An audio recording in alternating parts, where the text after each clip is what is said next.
How do you know if you're showing signs of the flu or the COVID? The symptoms sound similar, and it's becoming an urgent question for a lot of Southwest Floridians as we get into flu shot season.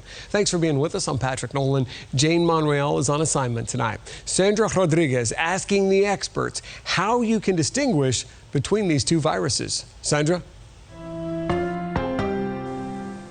Well, health experts tell me the only sure way to know is to get tested. But while not foolproof, there are some key symptoms that are different. Coughing, sneezing, all a common sight as we enter flu season.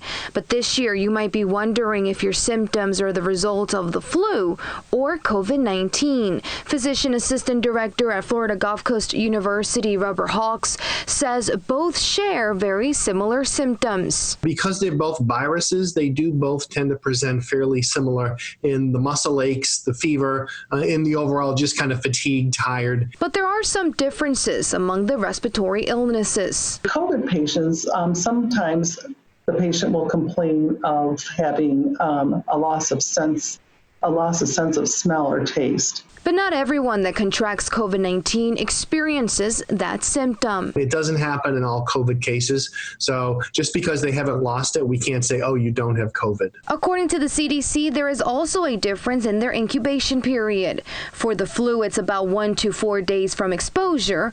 With COVID-19, it's about 2 days to 2 weeks.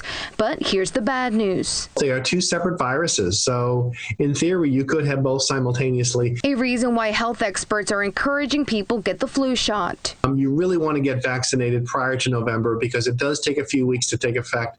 Typically, the prime flu season will start in January. And if someone in your household begins to have any of the symptoms, Kathy Brockman, Director of Nursing at Healthcare Network, says you should seek medical attention. Call your family doctor, your primary care provider, or if you're a parent, call the pediatrician and be seen and evaluated. In Lee County, Sandra Rodriguez, Fox 4, in your corner.